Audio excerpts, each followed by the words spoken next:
Vamos a Afganistán. Vale. Antes de estar en Siria, que has estado también muchas veces en Afganistán. Tengo 8 veces, sí. 8 veces, que no es poco. No. Ya país olvidado, Sí, mediáticamente. totalmente, sí. Hubo mucho ruido cuando volvieron ahora esta última vez, pero nada, 2 meses después, Sí, como ya se ya acaba. está muy silenciado realmente, Sí. y sabemos demasiado.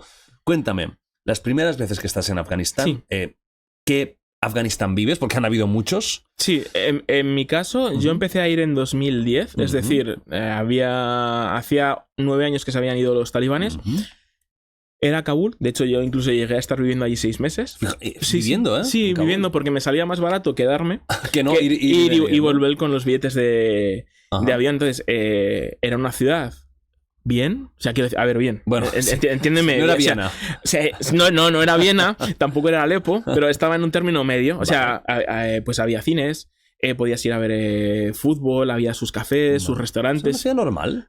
A ver, Más sí, o menos, ¿no? más o menos de un país tercermundista que Ajá. lleva en guerra desde el 79, pero oye, que se puede hacer vida. Sabes que de vez en cuando hay atentados suicidas en la ciudad que atacan diferentes puntos estratégicos a los que no tienes que ir. ¿Por quién mandaba en ese momento? En ese momento mandaba Hamid Karzai, que era presidente de Estados de Afganistán, colocado por Estados Unidos. Vale. ¿Vale? Era su títere. Pero estaba él, había muchísimos soldados, tanto españoles como americanos, británicos, etcétera, etcétera. Entonces, bueno, estaba más o menos el país bien, más o menos. ¿Qué pasa? En 2011 Estados Unidos mata a Bin Laden, ¿vale? Entonces, ¿qué hace Obama? Ya hemos terminado aquí la misión, porque buscaban una salida para salir de Afganistán. Entonces, encuentran la excusa de nos hemos cargado a Osama y ¿qué hacemos? Empezamos a sacar las tropas de combate.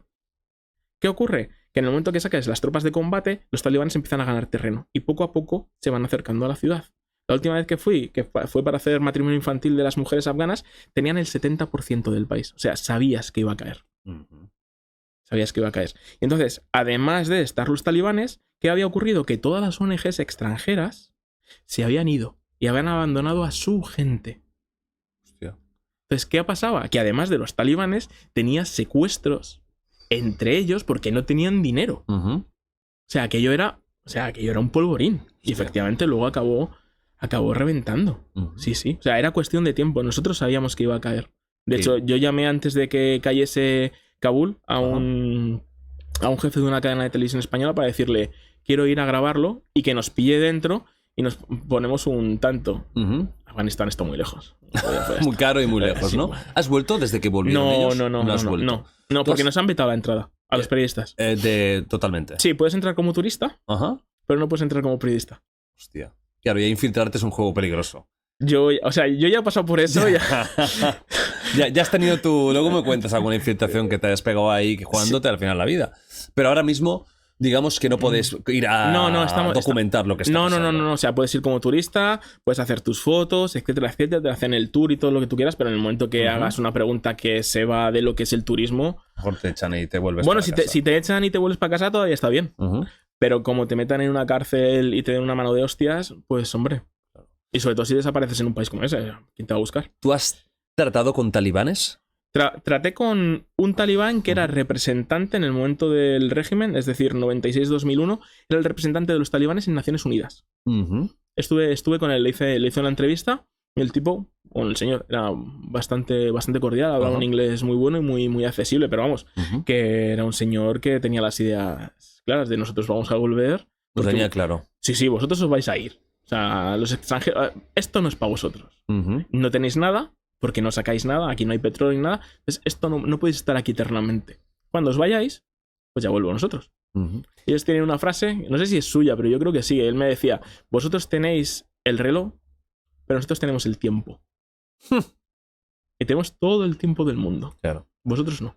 Y es que no hay nada en Afganistán que podamos sacar. Imagino que sí habrá provecho. cosas, ¿eh? Bueno, tierras raras en un Tierras futuro. raras, a lo mejor seguramente haya petróleo, a lo mejor también hay gas, pero claro, para eso tienes que tener una infraestructura, tienes que excavar, etcétera, etcétera. Pues claro, teniendo en cuenta que llevan 46 años matándose, ¿quién empieza a extraer petróleo de allí? Si es que tienen o gas. No tienen absoluta. Opio. Antes tenían opio. Cuando estaban los americanos tenían opio. Hostia, imagina, el opio que luego acaba llegando a Estados Unidos y provoca todo lo que provoca. Bueno, a Estados Unidos o a Europa. Yo siempre pongo el mismo ejemplo cuando la gente me dice es que las guerras extranjeras a nosotros no nos afectan. Siempre pongo el mismo ejemplo. En los años 80 en Europa, sobre todo en España, hubo un problema con la heroína. ¿correcto? Sí. Vale. Si yo te digo qué estaba pasando en Afganistán en los años 80, tu respuesta es la guerra ruso-afgana. Los afganos cultivaban opio, que si se procesa acaba siendo heroína, y cambiaban esa heroína por armas. Nosotros nos metíamos la heroína de los afganos para que ellos pudieran combatir contra los rusos. O sea que todo al final está ligado. Claro. Eso de la mariposa bate las alas, aquí lo tienes. 100%. Eso es. Los afganos estaban matando, nos daba igual su guerra, pero su opio nos lo metíamos nosotros en la vena. Hostia. Y mira que está lejos Afganistán de España, que no hay una relación directa que digas no sé cuántas horas serán en avión, pero vamos, que tienes que hacer escala. O sea, quiero decir, serán 10, 12 horas en avión. No sabes, está en el culo del mundo aquello. ¿Y tú cuando estabas ahí en Afganistán, qué te decía la gente? O sea, la gente echaba de menos el régimen. Es depende. Si tú ibas a las grandes ciudades, o sea, Herat, Kabul, no los echaba de menos. O sea, no. O sea, tenían desde cine, que estaba prohibido, música, pues podían ver el fútbol, podían estudiar, o sea, quiere decir, tenían una libertad dentro de lo que es un país en guerra, pero tenían una libertad. Y las mujeres también. Las mujeres también, o sea, había muchas mujeres que iban en burka, pero no eran todas. Las nuevas generaciones pues estudiaban, o sea, eran chavalas que se estaban preparando y formando para ser pues desde médicos hasta policías, abogados, etcétera, etcétera. Claro, esas son las grandes ciudades, que son 3. Son Herat, Kandahar menos, Mazar-i Sharif y Kabul. El resto de provincias, que son 30 y tantas más, aquello es el medievo. O peor. Total, ¿eh? Sí, o peor.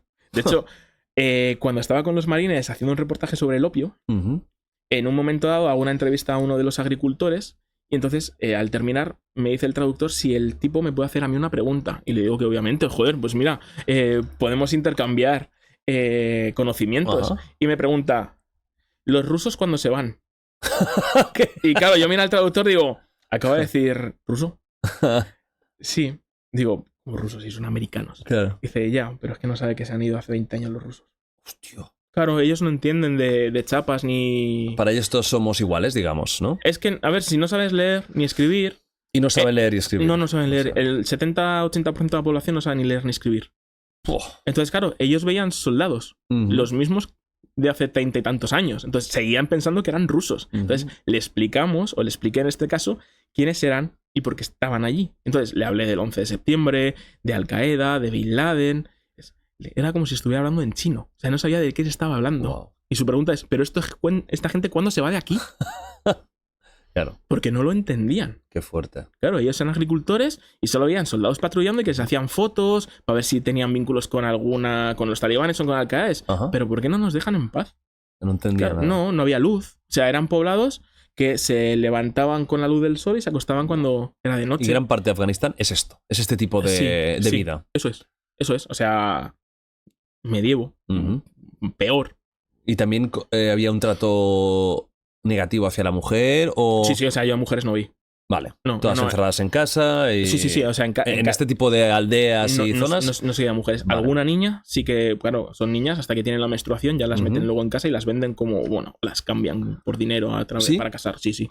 Claro, no, son matrimonios concertados. O sea, en Afganistán los matrimonios... Son concertados todos. Concertados todos. Bueno, entiendo que en ciudades, cuando estaba Estados Unidos... ¿Ah, también? Sí, también son concertados entre familias. Incluso con... Sí, todos. Gente más moderna, podríamos decir. Quizá en ese porcentaje no. Vale, vamos a poner una cifra. El 90% son concertados. Vale. Habrá 10% que sea por amor. Y eran casos heavies de niñas pequeñas con hombres mayores, tipo India, por ejemplo. Sí. Claro, tú tienes que tener en cuenta que para casarte, siendo hombre afgano, tienes que tener dinero. Por lo tanto, tienes que estar trabajando toda tu vida. El sueldo medio de un afgano es $1 diario. Hostia. Si tienes que pagar $4.000 por una niña... O sea, los hombres compran a su esposa, que son niñas. Niñas o jóvenes. O jóvenes, claro. Entonces, si tienes que pagar $4.000 y cada día ganas $1, pues son muchos años. Entonces, ¿quién puede acceder a las mujeres? La gente mayor. ¿Qué? 50, 60, 70. Entonces, claro, ¿con quién se casan? Con niñas que acaban de tener la menstruación, es decir, 10, 11, 12. Claro. O sea, ahí no hay relaciones por amor, casi. No se conocen. No, porque es todo pactado entre las familias. A lo mejor a ti te gusta, si ya vives en grandes ciudades, pues te gusta tu compañera de clase, pero tú no hablas directamente con ella. Se lo dices a tu madre a hablar con su madre, y luego los padres se juntan y pues llegan a un acuerdo, pero también económico. ¿Vale? O sea, al final tienes que darles algo. Sí o sí. Sí o sí les tienes que dar ¿Y eso es con o sin los talibanes funcionaba así? Eso es cultural. Es cultural. Eso es cultural, o sea, no es el Islam, no, eso es cultural. Como también tiene otra cosa que es repugnante, que son los bachabasi, que en persa significa niños danzantes o niños bailarines. Ay. Entonces... Mal rollo, ¿eh? Sí, bastante mal rollo. Como nombre te puedes decir, bueno, pero ya me vuelo por dónde va a ir, ¿no? Entonces, al ser una sociedad guerrera, esto viene de hace muchos años, ¿eh? Sí. No hay mujeres. Y son todo hombres. Entonces, al final, el hombre tiene... impulsos sexuales, ¿no? Correcto. Entonces, ¿qué hacen? Iban a las aldeas más pobres, compraban niños, los vestían de niñas, las disfrazaban, les pintaban los labios, les ponían pulseras con, no sé cómo se llama, con sonajeros y estas cosas. Los de niños pequeños, ¿eh? Estamos hablando de niños de 10, 11, 12 años, vale. Como muchísimo. Muchísimo. En fiestas privadas, talibanes y no talibanes, ¿eh? Estos son todos. O sea, los mujahidines que luchaban con los rusos también hacían esto, ¿eh? Los niños se ponían a bailar, les amenizaban los actos, etcétera, etcétera. Y entonces luego siempre había uno, que era el que pagaba la fiesta, que violaba al niño. ¿Qué pasaba? Si tenía suerte el crío, luego lo dejaban en casa de su padre. Si no, se lo cargaban, para que no hablase. Claro, sobre todo si era gente importante. Y tú me puedes decir, ya, pero bueno, en el Islam los homosexuales son ejecutados. Claro. Por eso los visten de niñas. Claro. Entonces, ellos en su cabeza, perversa, están violando a una niña. No a un niño. ¿Y esto con o sin talibanes? También. Esto es cultural. Es cultural. Sí, o sea, yo eso lo he visto porque lo estaban haciendo los intérpretes de los Estados Unidos, de los soldados americanos. Iban a los pueblos a hacerse sus fiestas. Madre mía. Y los americanos lo sabían, porque yo les preguntaba, ¿de qué coño están haciendo estos que tienen la jarana, ¿no? Que han ido a por un niño? ¿Y permitís esto? Cultural. Luego no sé si lo violaban, ahí así que no te lo puedo decir. Puede ser que no, pero que iban a buscar a los niños para que los violasen, eso seguro. Y los talibanes lo hacen, lo hacían los mujahidines, lo hacía gente de mucho dinero en Kabul. Mucho dinero. Porque es una cosa cultural, no es el Islam, no es que son así. Entonces claro, estamos hablando de un país tercermundista, no, es que esto es peor. Pues esto es la situación actual en Afganistán, de la cual, como tú bien has dicho, de esto ya no se habla, porque no interesa. Se fueron nuestras tropas y que les den. Sí, porque ya no se habla casi, no salen las noticias. No, bueno, también es verdad, si no se puede documentar, entiendo que debe ser difícil. Obviamente. Pero aún así. Conocer, ¿no? Dices, hay muchos afganos que han venido a Europa después de. Pues tampoco les damos voz. Sí que hay alguna vez que se manifiestan las mujeres. Es un conflicto olvidado, pues yo qué sé, pues como Somalia, Sudán del Sur, el Congo, o sea, quiero decir. Nos queda muy lejos, ni la gente sabe si hay conflicto o no, la verdad. También es verdad, y aquí sí que se tiene que decir, ya a nivel mental, son países o zonas que llevan con unas guerras casi perpetuas que ya es difícil saber, ¿no? Cuándo han parado, cuándo han vuelto, porque por desgracia son zonas conflictivas a una especie de círculo vicioso que no se detiene, ¿eh? Sí. O sea, es como los Balcanes, que hubo guerra, pasó, se terminó y venga. No, aquí es una cosa